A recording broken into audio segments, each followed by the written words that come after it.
Hey everybody, it's Ed. Before we get started, I want to thank Dylan O'Hare for becoming a new Patreon supporter. Patreon is monthly support for the podcast, and there are a lot of benefits that come with that, including once a month behind-the-scene email newsletter. I've started doing monthly videos for Patreon supporters, and you get discounts to the Mountain and Prairie store, stickers, all that kind of stuff. If you want to learn more about Patreon or other options, go to mountainandprairie.com/support. Thanks a lot to Dylan, as well as the hundreds of other folks who've been kind enough to support the podcast over the years. Thank you.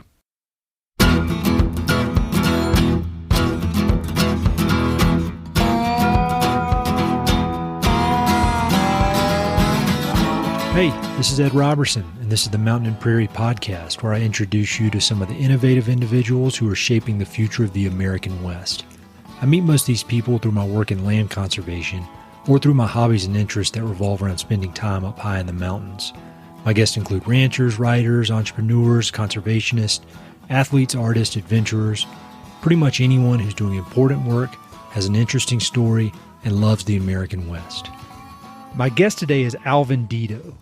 Alvin is a renowned Austin-based fly fishing guide who's one of the Lone Star State's most sought-after experts in the pursuit of everything from Guadelupe Bass in central Texas to redfish on the Texas coast. Alvin's an ambassador for well-known brands such as Howler Brothers and Yeti, and he's twice been a finalist for Orvis's Guide of the Year award. And on top of all that, Alvin produces informative and entertaining videos on his popular YouTube channel, where anglers of all experience levels can learn from Alvin's decades of experience. Alvin was born and raised in Houston, and he's been a committed fisherman, hunter, and all-around outdoorsman for as long as he can remember. At age 12, he began teaching himself to fly fish, and what started as a hobby quickly became one of the most important aspects of his life. Alvin's personal story has many fascinating chapters, and each one could be its own 3-hour podcast episode. He's owned a construction company, been a singer in a very successful touring band, worked at the world-famous Austin Angler, and is now the head guide and owner of All Water Guides. With a background like that, it's no surprise that Alvin has become one of the most well-known fly guides in the country. Alvin and I connected virtually and had a fun, hour-long conversation about all aspects of his life and career. We started out chatting about his upbringing in Texas and how fly fishing has been a mainstay of his life throughout all its various stages. We talk about his decision to leave college to pursue life as a business owner and his path to becoming professionally involved in fishing. We talk about his formative years working at the Austin Angler and how that particular shop started the careers of some of the country's most well-respected guides. He offers excellent insights into finding one's dream job, the importance of conservation in Texas, and how COVID has affected Texas's valuable fishing resources. We also talk about his popular YouTube channel and why he devotes so much time and energy towards sharing his wisdom. And as you'd expect, Alvin offers up some excellent book and music recommendations.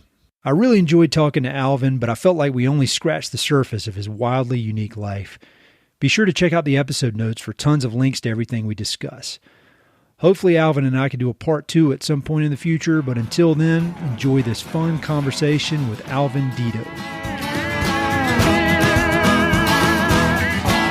I was thinking, how do we start out this conversation? Because there's so much I wanted to ask you, and I think a lot of people that will listen to this know some of your story, but I think there's some folks who your story may be new to them. So, at the risk of not being too boring, I'd love to just start out with where you grew up, because people are going to hear this and going to be like, "Who are these two guys with the Southern accents? Yeah, what's going on?" They know my story, but where did you grow up? I was born and raised in Houston, Texas, Bayou City. And it was a while ago. So where I lived in Houston was sort of like the edge of civilization. So from the time I was old enough, I was able to leave my parents' house and either walk or bicycle to someplace I could go fishing or hunting, depending on time of year. So really, really fortunate. And my dad was a big hunter and fisherman. My grandparents were both fisher. I guess we should call them anglers because not fishermen, obviously my grandmother. So yeah, I was just really lucky. And that was one of the things that I did with my with my family for recreation from as young as I could remember was going fishing, going hunting, and it's just kind of been a constant thing in my life for as long as I can remember. So really fortunate that it's actually turned into something that sustains my lifestyle. I never would have imagined that as a kid in Houston, fishing in the bayou, catching sunfish and frying them up and eating them. But here I am. It's where I got the accent too. I grew up in Eastern North Carolina, and I grew up, fishing and not super hardcore, but I was into it. And then at some point I decided I wanted to learn how to fly fish. But I remember at that point, it was like a mysterious thing that you had to figure out how to do it. And you had to go to the library and find books or order books. And there was nobody I knew who did it. And it just seemed like so much more complicated. But eventually I figured it out. But I was wondering how you came to fly fishing, because me and you are a little older than some of these folks that are listening to this, and that was before the internet, and you had to really work to figure some of this stuff out. So how did fly fishing enter your life? Kind of the same way. Sounds like I read about it in a book at school, and I remember it was a little red fishing book. It's funny because I've told this story a million times, but it is kind of like my origin story when it comes to fly fishing. But yeah, I was 11. And, I read everything I could find about fishing in general. And I found this red book on fishing. And there was a chapter toward the end with fly fishing. And I was like, wow, that sounds cool. I think I need to figure out how to do that. And so I told my parents that's what I wanted for my 12th birthday was a fly rod. And somehow or another, they found me a fly rod. It was I still remember to this day, it was a Eagle Claw 7-weight fiberglass with a Martin reel and a level line. And I taught myself how to cast. I taught myself how to tie a few flies, and I caught fish on that thing. And, like I said earlier, somehow or another, I was fortunate enough to turn that into basically my life's work, and never would have imagined that at 11 when I was reading that book at school. But that was the thing that started the spark that started the fire. And here I am a lot of years later. So when I was preparing for this interview, I was reading up everything I could find on you, and there's a lot of cool articles, and obviously all your stuff on YouTube is so fun and informative to look at. But I read that you decided to go to Austin to go to University of Texas for a year, and then you got there and you realized, this isn't for me. Can you talk about that process of going there and just kind of what you were hoping to get out of it, but then kind of the reality of it? Because I'm always interested when folks have I think a lot of people, including myself, have this idea, well, I got to go to college, I got to do this, and this is the path I got to take. And personally, when I got to college, I didn't connect with it, but I thought, man, I got to finish this. And so I'm always interested to how folks have the guts to be like, all right, this isn't for me. I'm going to go do something else. Can you talk about that process? Yeah, that's funny. I was just thinking about that yesterday, and how that all panned out. So I was not a stellar high school student. I finished right in the middle of my class of like 540, 550 students. And so I was okay. I got accepted to UT and Texas A&M, and I was probably could have flipped a coin and gone to either one, but I had friends that were going to UT, and I'd spend a little bit of time in Austin when I used to work at the Boy Scout camp, and on weekends we'd come to Austin, as a 15, 16-year-old with like these college students and go party. So I was like, yeah, I think Austin seems like a little bit more fun. So, like I said, so I could have flipped a coin and ended up in Austin or A&M. But I got here and I was in the engineering school, mechanical engineering specifically. And I remember the first year I was on the dean's list. I made a 4.0 that first semester. But then I think I was still doing okay through the first year, but I just realized, like, man, this is not what I want to do with the rest of my life, which is pretty amazing that I figured that out at such a young age. And I remember calling my parents and tell them like, look, I'm not gonna drop out of school, but I'm not gonna be an engineer. And I had 5 younger sisters, so I figured the money that they were sending for me to go to school would probably be better spent on, on somebody else. And so I said, I'm going to get a job and I'm going to keep going to school. We'll see what happens. Definitely not going to be an engineer. And I remember my dad was like, well, thanks, son. Stay out of trouble. Because he's like, I got these 5 other kids I got to pay for. So, yeah, thanks for the heads up. But so I did continue to go for a while. Never got a degree, probably pulled together enough hours I probably could have, but it just didn't really seem like it was going anywhere. I mean, it was fun.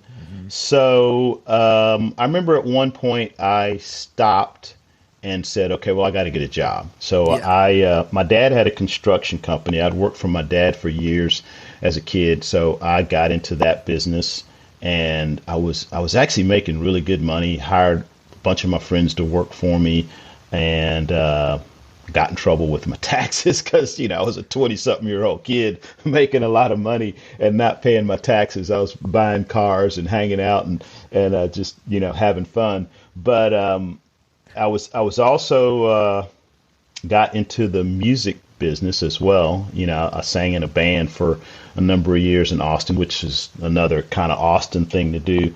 But the whole time I was always fishing. I was always thinking about fishing. And after the construction gig went away, I was doing pretty well in the music business, paying my rent, singing in a band, traveling the country, got a record deal, and just decided like, man, this still is not exactly what I want to do.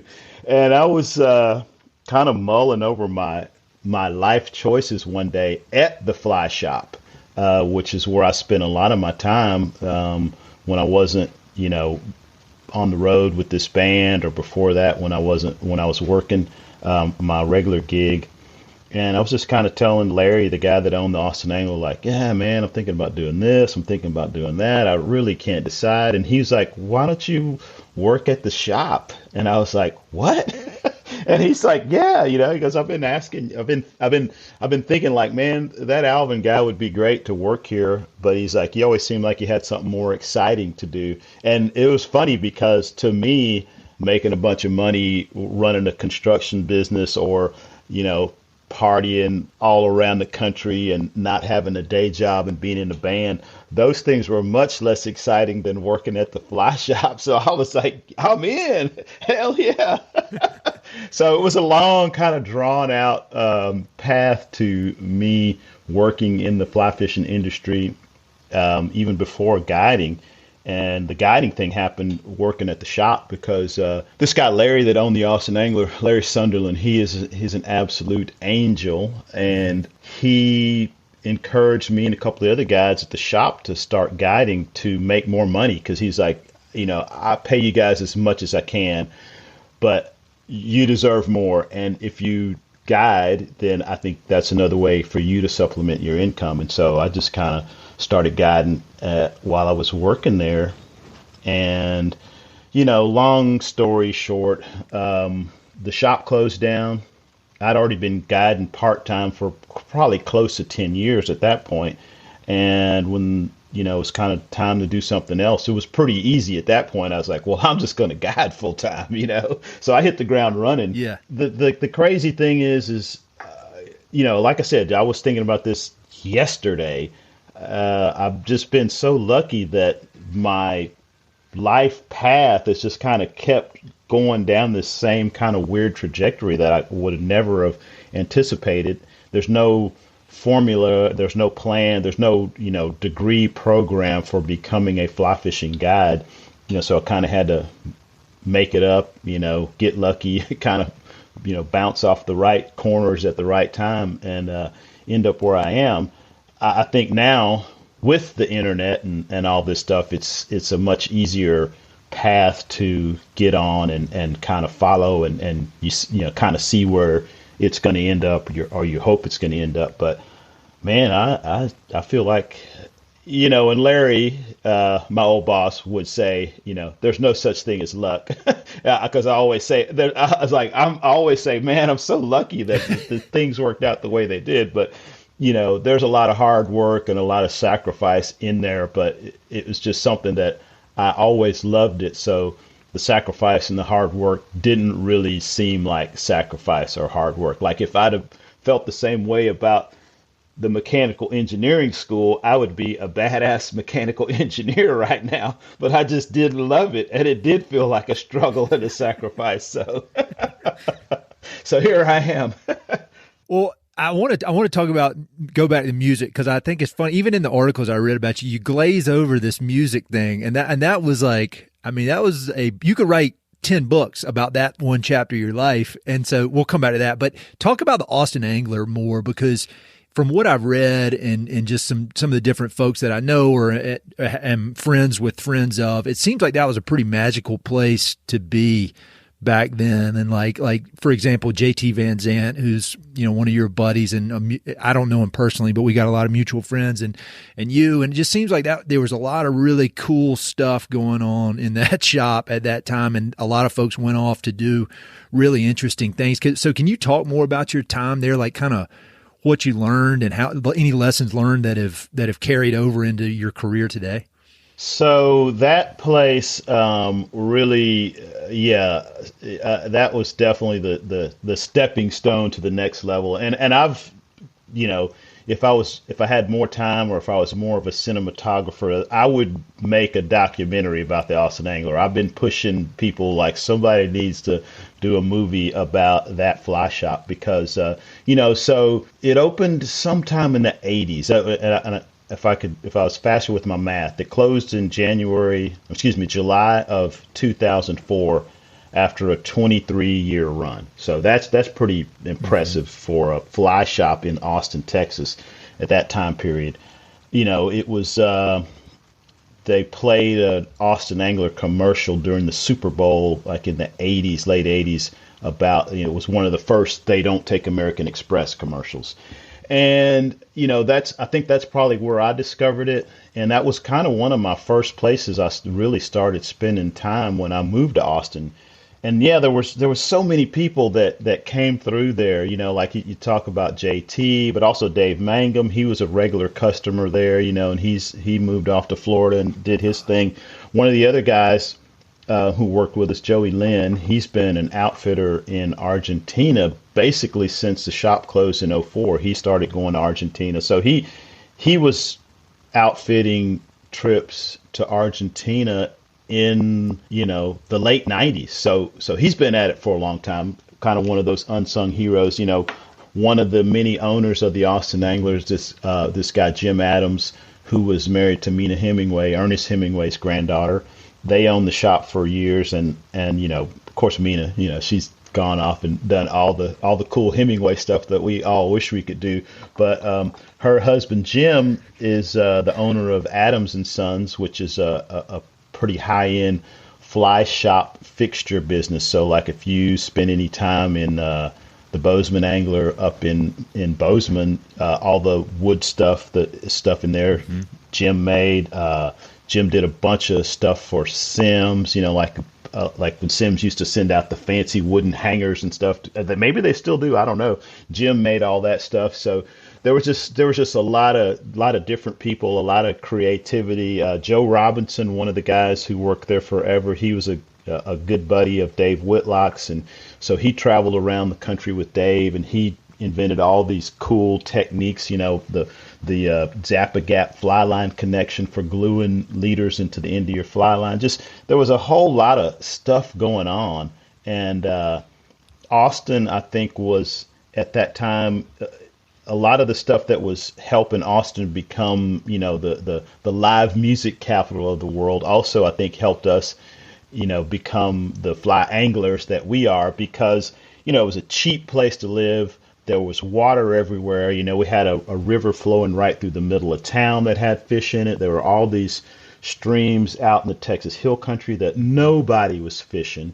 The Texas coast was only a few hours away, and my salary at the Angler paid my rent and paid for any fishing trips I wanted to go on. And the cost of living was so cheap that it was no problem to say, all right, I'm going to not work for the next month because I'm going to save my money for 2 weeks and then I'm going to go fishing for a month. It was just a magical time and a magical place. And yeah, like I said, the people that, everybody, of course, has heard of JT and David and myself, but there were a bunch of other people that came through there that have done some pretty cool stuff in the industry and are continuing to do so.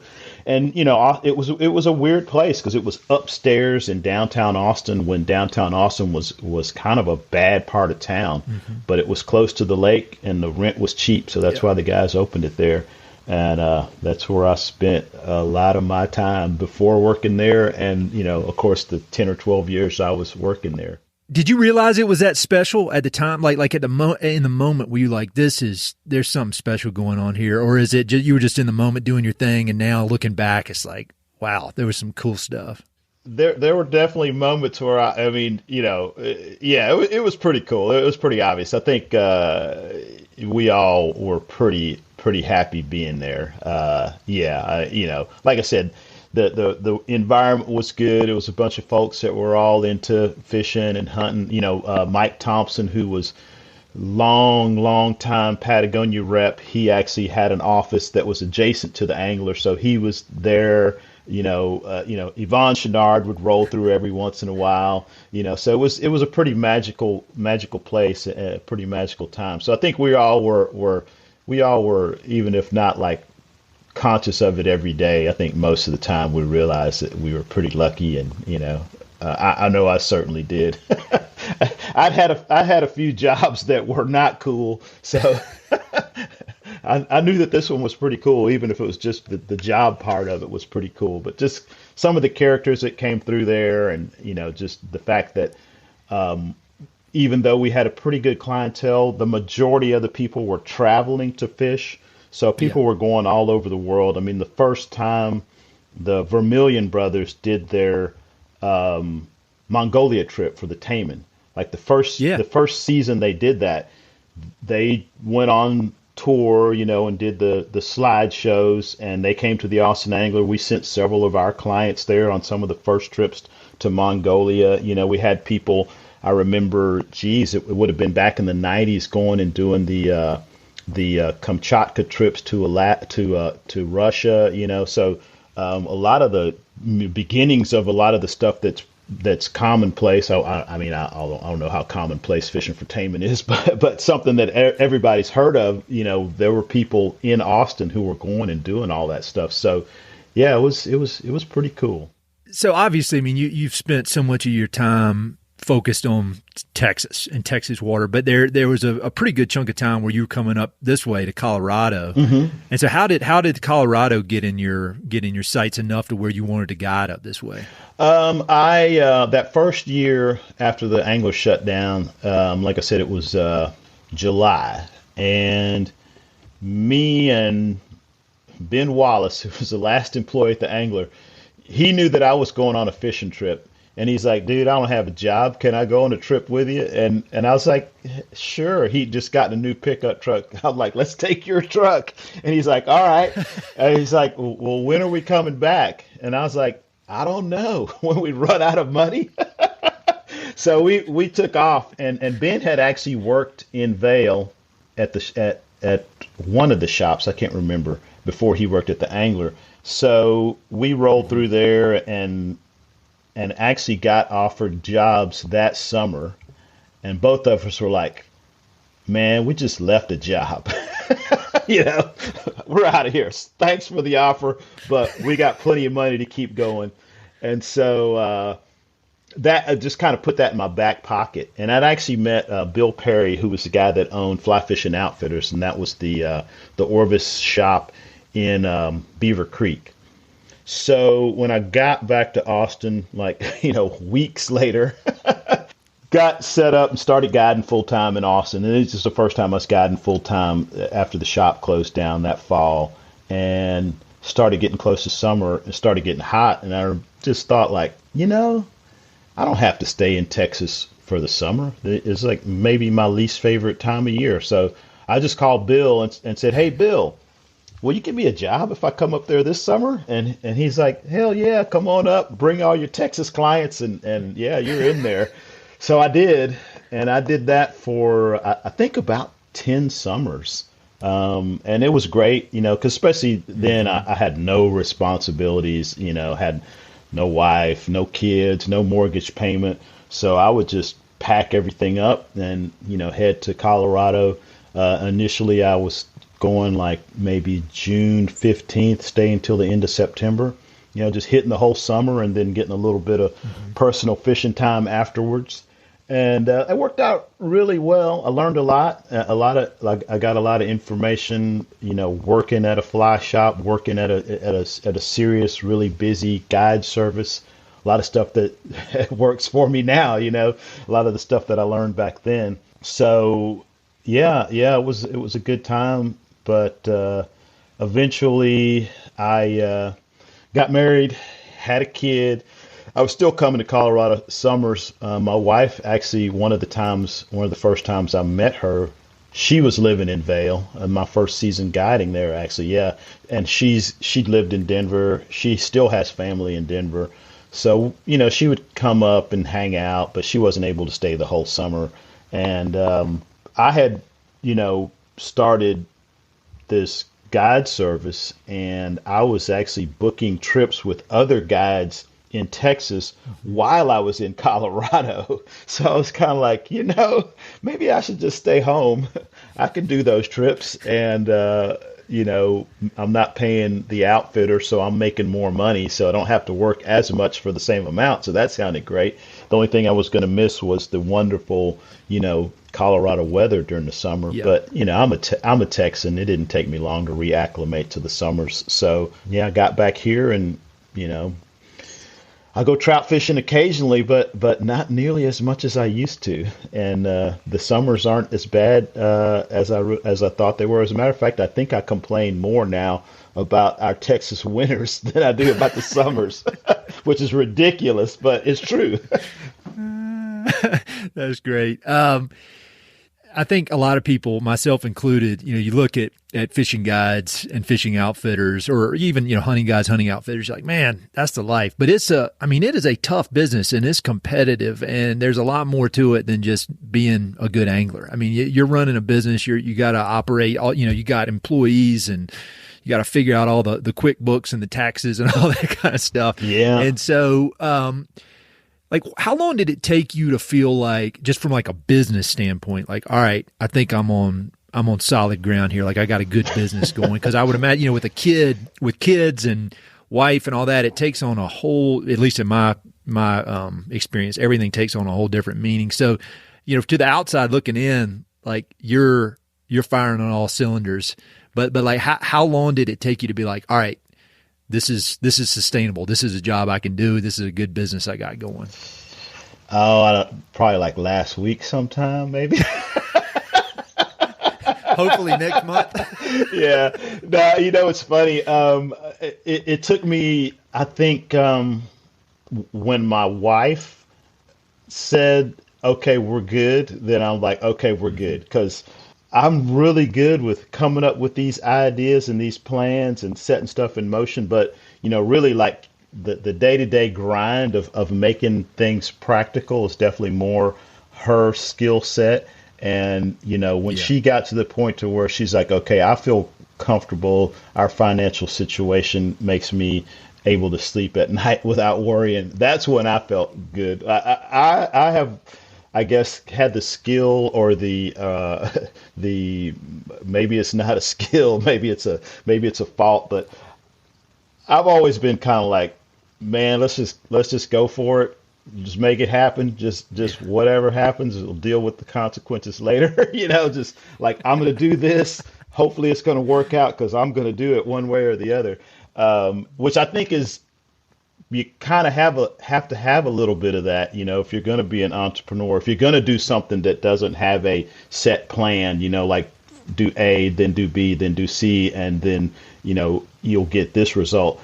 I think that is one of the things that has made me be able to be successful at this is just a kind of like, well, I don't give a damn. I'm just going for it attitude. But I definitely have noticed in the last couple of years, I don't, used to be like any trip that came down the line, if I was open, I would do it. And I mean, I would do like, people say, how many days a year do you guide? And those, some years it was easier to like figure out how many days a year I didn't guide because, I was guiding the vast majority of those days. And because I was always like, well, what if I got to do this trip? What if that's the last one that comes down the line, So I definitely do not have that mentality. I got no problem with taking time off and chilling out at the house, doing stuff with my wife and the kids. And that's probably been, I'd say, the last couple of years.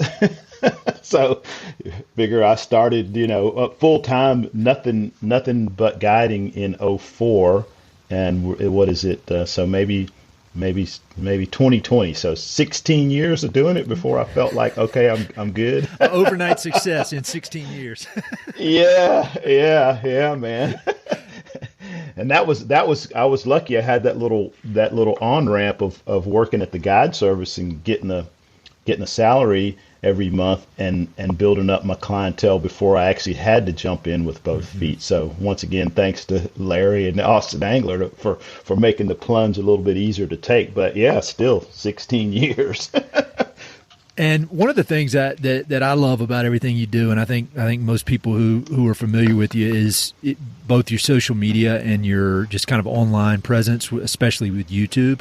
And I feel like you're just extremely generous with your knowledge and with your positivity and just kind of the fun of that you bring to the sport of fly fishing.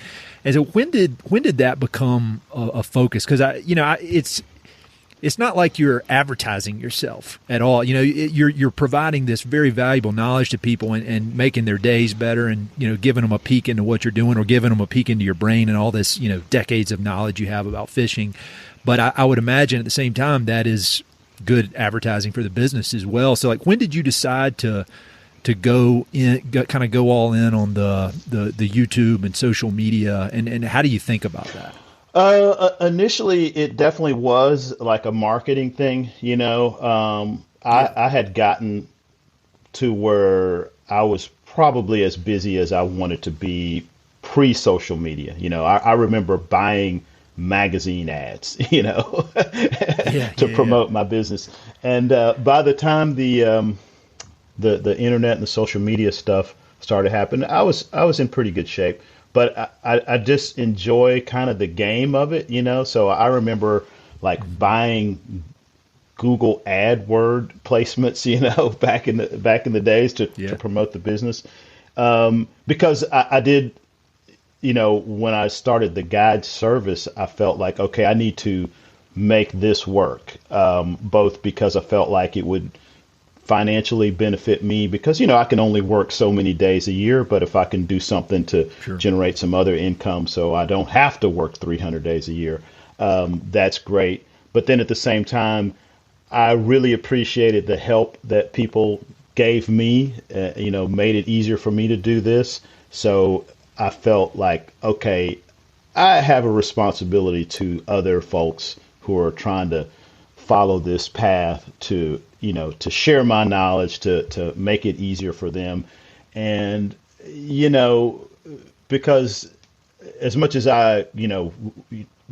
people like to say, oh, he's a self-made man. He did it on his own. He's smart. He figured it out.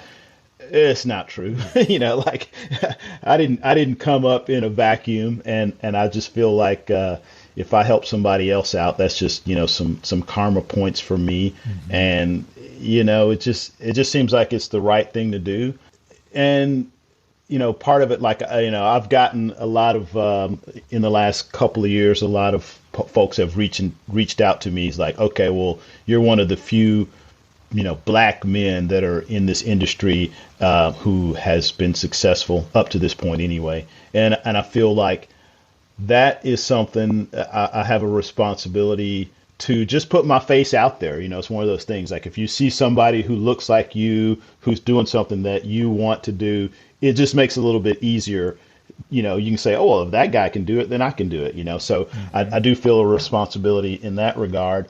And I don't know. I mean, it's this stuff is so cool. It's like people don't really think about it like this a lot, but it's like back in the days, I hope that maybe I would have been one of the first people to write a book and print it and put it out there publicly, because this is just an evolution of, human technology, so the printing press, and now we got the internet. So I just want to be out there, and if this stuff ends up being nothing more than, a history lesson for my kids, so they can see this and go like, man, Dad, he was, he was pretty out there. But, I just feel like, like doing this podcast, it's a totally different format for, sharing ideas and information. And if I say something that gives somebody a little spark, who knows, somebody may invent something that revolutionizes fly fishing or revolutionizes how we do, whatever we do, so I don't know. I just feel like sharing information, ideas, and helping people out is just the right thing to do, but it's also fun. I'm having a good time doing it. So, well, it shows. I mean, I just love everything about what you do. And I think about myself, like we were talking about at the beginning of this thing, when I was, in middle school in Eastern North Carolina and wanted to fly fish, but couldn't figure out how to do it. Like if I could have had access to your brain and watch those videos, and that's one of the reasons I started this podcast. I've started saying it almost ad nauseum, but like when I was 23 years old and I was wearing a suit and going to work in North Carolina at Merrill Lynch, trying to be a grown up. And I was like, this doesn't fit. And so the whole point of this podcast is like, find all these cool people like you and everybody else I've had on here so that the 23-year-old version of myself could listen to that and be like, there's a different path here. So I appreciate it. It's the spirit of everything you do online is like super generous. And, I mean, I can't imagine the cool feedback you must get on it all. Cause it's, there's some cool feedback. I'll this was pre-internet. And this was a cool thing that happened to me, years ago when I was guiding, up in Colorado. Had a group of like corporate, commercial real estate group from Dallas, and a bunch of guys. We're all out fishing, and one of the guys was like, "Dude, I recognize you from somewhere," And I'm like, we're about the same age. I was like, "Well, do you used to hang out at the nightclubs in Deep Ellum in Dallas?" And he's like, "Oh, that's it." He'd actually seen my band a bunch of times, and so, it was like, "Oh, that's cool." And so we exchanged emails, and I was like, keep in touch. And I completely forgot about it. And I'd say maybe a year and a half later, I get an email from this guy. And he's like, dude, he goes, I got to tell you, I fished with you, and I'm thinking, this dude used to be in a band, and now he's a fly fishing guy. And he goes, I've always wanted to be in a band. And so he's like, so now I'm commercial real estate dude by day and singer in a rock band by night in Dallas. And he's like, you inspired me to start a band. And I was like, no way. And this guy's like, probably 40 something years old, but he just went for it. And I was like, awesome. And so those kind of little things like that, like totally made my month when I got that email from that guy. So yeah, it is. It does make you feel good when you put something out there and it helps somebody else be happy or be successful. Like I said, I mean, I feel really lucky that, what I guess at the time probably seemed like a failure, dropping out of college. I feel really lucky that I had that failure because that enabled me to get on this other path. Yeah. I didn't finish my degree and get a job at some engineering firm and have to spend 10 years before I realized, like, this sucks. I don't want to do this anymore. I didn't have to put the suit on and go to Merrill Lynch. I was able to bypass that whole step. So I feel lucky in that regard. So once again, I feel like, okay, well, maybe I got to put it out there because I might help somebody else. I might help somebody avoid 10 years of being miserable. All right, so you know who you are listening, sitting at Merrill Lynch. Quit your job right now. Oh man, that's another one I get like, oh man, I want to get into this guiding thing, but I got this job at Merrill Lynch or wherever, and it's a tough one though, because it's you're definitely going to set yourself up for some potentially tough times in the meantime. So it's hard to make that leap. That's why I say I feel lucky, because I never got anywhere before I decided to get on this path. I didn't have to like drop my job or tell my wife we weren't going to be able to make our mortgage payment, But so that's one of the things that I tell some of the younger guys that are coming up, who are guiding, maybe they're guiding part-time or they're thinking about going somewhere else and guiding. I'm like, dude, just do it. Like, do it sooner rather than later, jump sooner. Don't wait till the train's going 100 miles an hour before you try to jump off. Jump off while it's still going 20. Maybe you break a leg, but you probably won't die.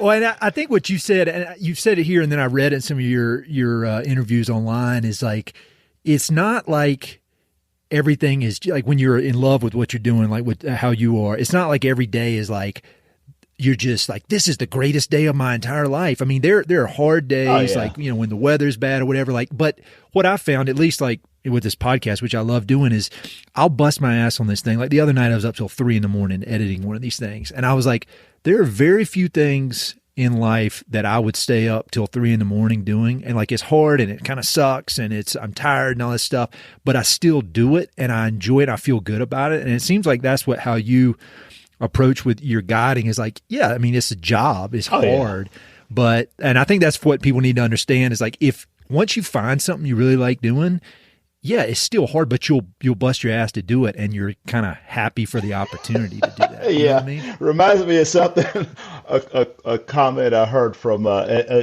don't know what your profanity policy is. It's not an F. Okay. Rip it, let it rip. So we were talking about guiding and all that stuff, and one of my buddies, and this is not a direct quote, but it's a quote from Joey Lynn, my friend that's an outfitter down in Argentina, and he was telling another friend who was just getting into guiding, and this friend was like, oh man, I'm so excited about this, and this is great. I finally found my calling, and Joey, he's he's like the ultimate devil's advocate, but he's always right, and he's kind of like, well, so what are you going to do when your client does this or your client does that, and this happens or that happens, and and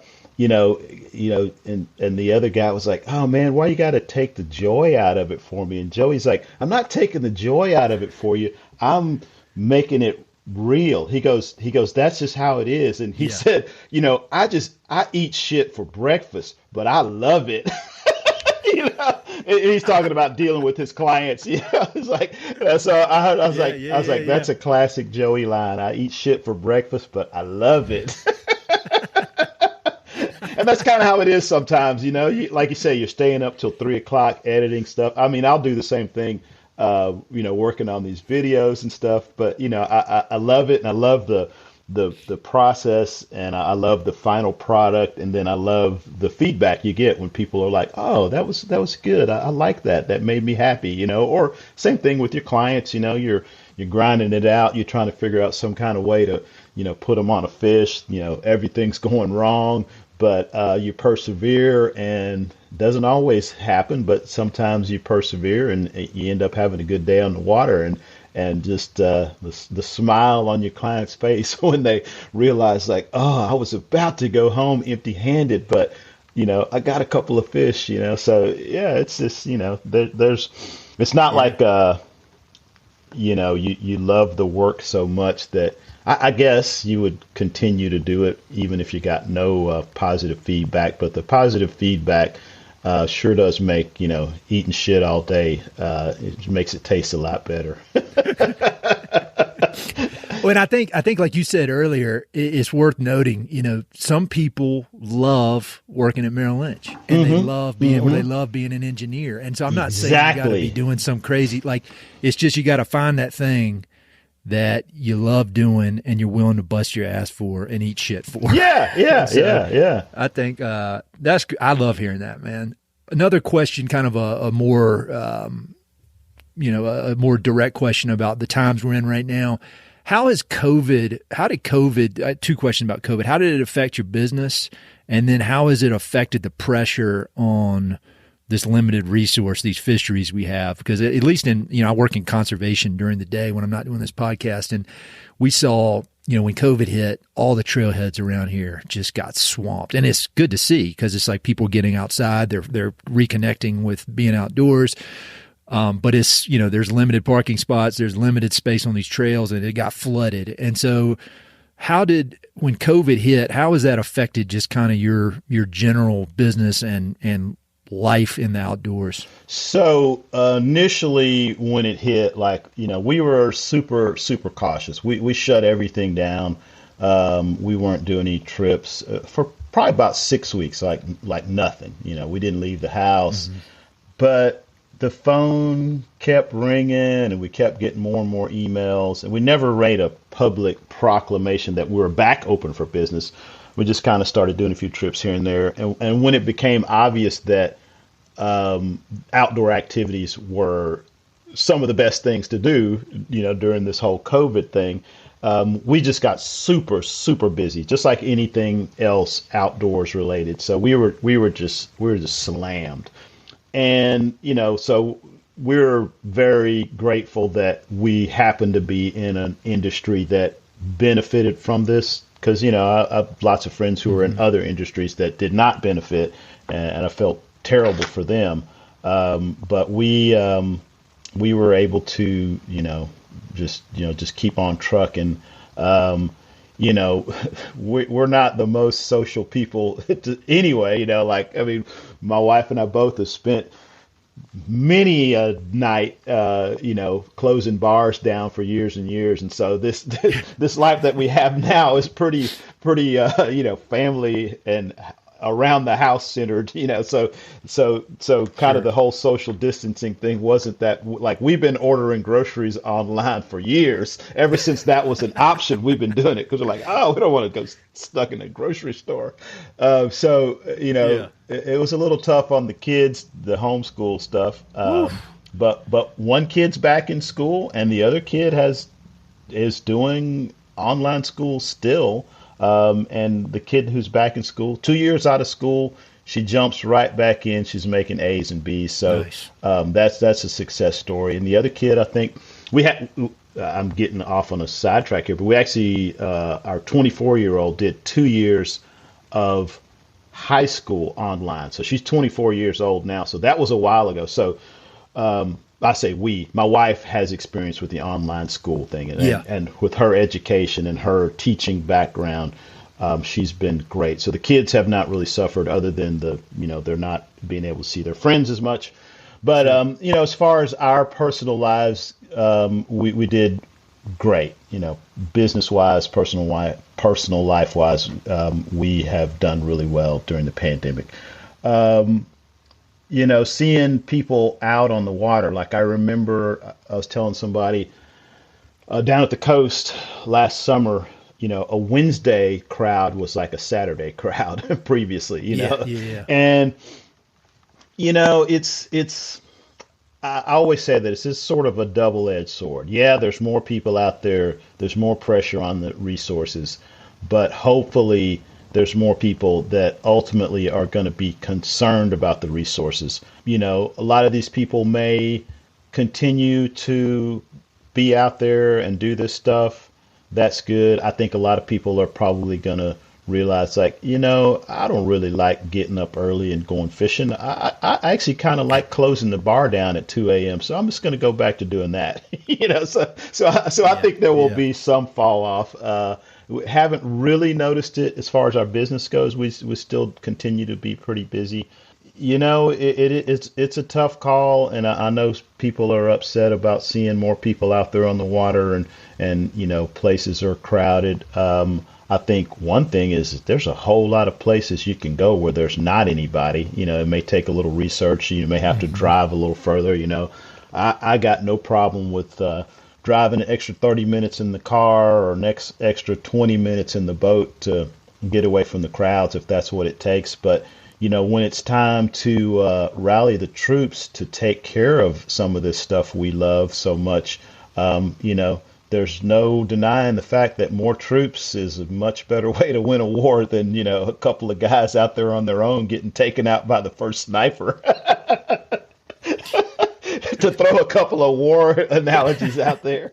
Well, it's true. I mean, I think, and like I said, my day job is conservation, and in some ways it is a war. I mean, you got to have that mentality. And it's, my thought on conservation is like, you're not going to be willing to fight for something you don't love, if say some troops were coming through, like real troops, you'd fight to protect your family.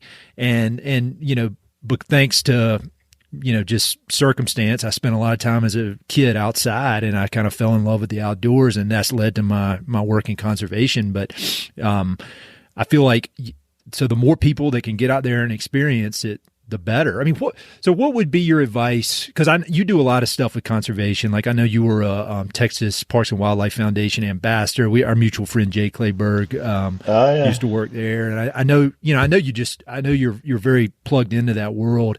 What can a normal person, like, I'm not talking about a professional outfitter or somebody who's out, say somebody who's living in Austin, going to work in an office, and they like to go out on the weekends. What would be your advice to somebody just to try to be more conservation minded, or to kind of leave things a little better, if you have any? I think the smallest little thing, something just as simple as taking a trash bag with you and making sure you fill it up before you go home. I mean, that, unfortunately, that's something we deal with. We fish, long part of our river is basically an urban fishery, so we're dealing with runoff from the city. That's one thing, and then there's just so many organizations everywhere that I think just a little bit of research, internet search on, conservation in my city, or conservation on this river, or conservation there. You can probably find some cause that needs some type of help, whether it's financial, organizational, just showing up and showing a kid how to get in and out of a canoe. I just think that is another great thing about the internet, is like all this stuff. If you have a desire to do anything, quick Google search, and you can figure out how to get involved and how to do something. So, I think that the possibilities are endless, so as little or as much as you want to do to help out conservation wise, there's something out there. So yeah, it's tough. I mean, we do like our river cleanup, and we try to make it like we bait everybody out. It's going to be a big party. We're going to have free beer. We're going to have prizes, come out, and, somebody may tell you their secret spot on the river, or maybe show you their favorite fly, that's kind of how we do it. We try to entice people with a good time, but, I don't think it's hard at all to find, some kind of cause to get involved with. And, you don't have to commit a whole lot of time or effort or energy or finances either, Oh, yeah. Well, and that's the thing I've learned, is that a lot of these nonprofits, they can stretch a dollar farther than about anybody. And so, you give a $20 donation to a local conservation group, and that can go a long way. I don't want this conversation to end without a shout out to our buddy Rick Wittenbreaker and Howler Brothers, because they're such good dudes. How'd you get connected with them? So now Rick has a different email address now, because he's got a Howler Brothers email address. But I still, and Rick probably still, gets emails from me from my original email list, which started at the Austin Angler in probably 1999 or 2000. And so Rick was a customer at the Austin Angler, in the 90s or early 2000s. And so we've been, buddies, even if we didn't spend a lot of time together, we just kind of knew each other ever since those days. When Rick was at Yeti for years, and he was kind of my guy over there, they all worked in the same little warehouse over in East Austin, so I'd go over there to get a cooler, and Rick was always there. Oh man, and so when he went to when he ended up at Howler, actually one of their Howler first reps is a guy, Banning Collins. He's become quite the rep, fly fishing rep. I think he carries some hunting lines as well. Who was a kid who worked at the Austin Angler when he was in high school. Matter of fact, I think he claims that I was the person who was responsible for his poor career choice. he should be a high end construction company. He should be running a high end construction company, but instead he's a fly fishing rep. But anyway, Banning started giving me some Howler gear, and I really liked it. And so I just kind of, I guess I was wearing the stuff already, but way before, they had the ambassador thing going. I just got an email from Rick one day, like going, "Hey man, do you want to do this?" And I was like, "Hell yeah!" So, and Rick is just, he's just one of those just super nice people. I see a picture of Rick. It just makes me smile. Same. I see Rick in person. I'm just like in a good mood.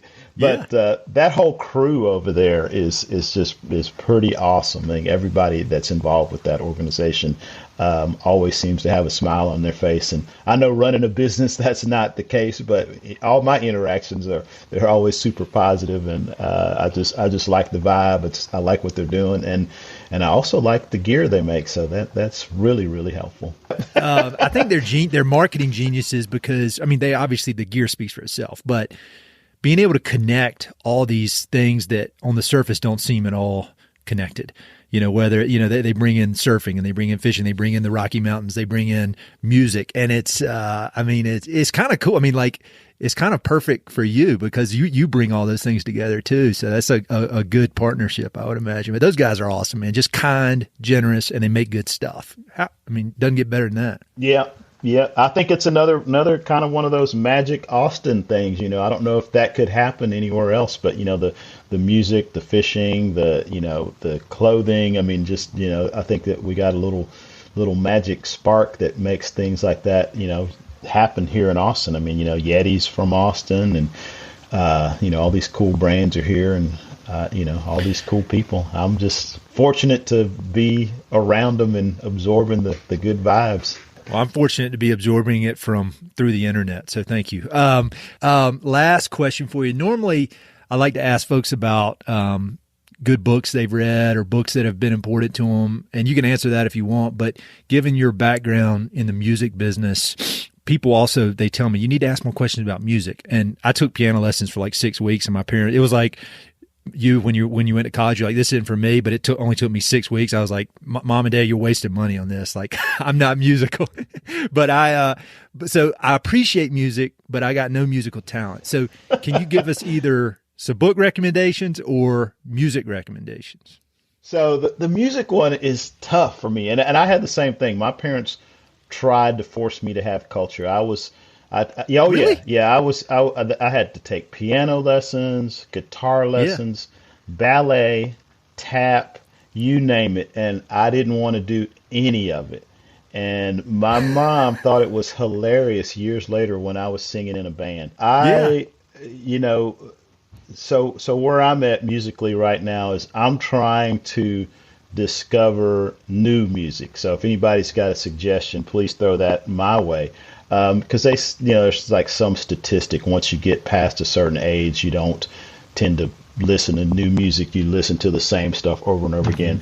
And so my musical background is everything from, super heavy metal, punk rock, reggae now, which I was not a huge reggae fan younger because it was just too mellow for me back then. Gangster rap and like grunge. So I'm all over the place. My wife is a classic country fan, so I'll actually listen to that stuff as well. So it's hard for me to just come up with one thing. So like today, I'm listening to reggae dub instrumentals, like just like the most old school hardcore. And that kind of puts me in a mood. I will say this is because also a lot of my listening is news. I'm sort of a news junkie, but I have my new thing is I do not listen to news in the morning. I do not listen to news if I'm going fishing. So if I'm going fishing, the radio's on, I'm listening to some super chill reggae dub. I can't even give you a specific artist. This is like some pretty far out there, just, bass, drums, echo. And that just kind of puts my head in the right space. I must admit, I have been really lax on my reading. And I used to be a voracious reader. Like I read mostly history, like Western history, like all the Lewis and Clark stories, all that type of stuff, like exploration type stuff, all the stories of Shackleton and the Arctic explorers. And that was kind of my forte. Lately, like I said, I've kind of fallen off. I got a couple of books on my shelf right now. What is it? The Summer Moon Story. Oh, that's a good one, man. You'll love that, especially in Texas. Yeah. Oh, yeah. So that one, that's probably my most recent favorite. I've read a few of the kind of weird stuff, like John Adams, the story. Oh no, that's good stuff, man. We're on the same page there. Okay. I absorb that stuff, man. Yeah, so I'm Benjamin Franklin. That's my next one. I haven't started on that yet. The big thick one by yeah, I've got that one on my shelf, and I've tried to start it. And it's like, man, this is a commitment. I don't know if I can. I'm in the same place. It's been sitting on the shelf for a while, but that's my next one. One you might like is if you like that Empire of the Summer Moon. It's called Blood and Thunder, and it's by Hampton Sides, who I've had on this podcast a few times. Yeah, and it's about kind of Southwest. It's awesome. Actually, I read Blood and Thunder years ago. Yeah, years ago. So, like I said, that was kind of my thing. Yeah, that title is the classic, Blood and Thunder. That's good. Yeah, and that kind of reminds me of some of my favorite music from back in the days. I mean, and we're talking like Slayer. That was, if I was going to listen to a rock band, it'd be Slayer, Metallica, or maybe Soundgarden. So yeah, my musical tastes are all over the place. Slayer 1 minute and Snoop Dogg the next, and then Bob Marley and some mellow reggae after that. So yeah, but that's once again kind of the Austin thing. We had a pretty eclectic music scene back when I was playing music. Like everybody just played together, which was kind of nice. That's kind of what I'm shooting for now. Let's all play together. Yeah, no, I'm with you. Well, this was so great. I knew it was going to be fun just because we had so many mutual friends, and I'm such a fan of everything you do. But it was just an awesome conversation. Keep up the good work, and hopefully we'll get to meet in person one of these days. But I really appreciate everything you do, and thanks for taking time, man. I know you're busy. Yeah, man. No, it's fun. I have to force myself sometimes to sit down and do stuff, and this is great because all I have to do is sit down and talk, which that's just ask my wife. I'm good at talking.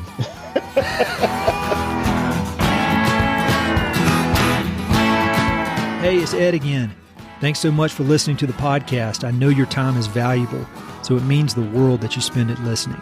If you want to support the podcast and help it to continue to spread and grow, there are a few ways you can help. Number one, pass it along to a friend or share it on social media. Word of mouth recommendations are the most powerful way for ideas to spread, so I'd love it if you could share the podcast with a few pals who might enjoy it. Number two, you go to Apple Podcasts and give it a 5-star review. Good reviews encourage the Apple overlords to suggest the podcast to others. So there's a link in the notes if you'd be so kind as to give it 5 stars. Number three, you can support the podcast financially via Patreon, and there are exclusive benefits for those who do, including a monthly behind-the-scenes newsletter, Mountain and Prairie stickers, live and recorded video chats with podcast guests, and much more. Number four, I've also got 2 emails that I send out. The first is my weekly email called Good News from the American West, which I send out every Wednesday. It's only positive news, something we can all use a little more of these days. And my other email is my bi-monthly book recommendations email.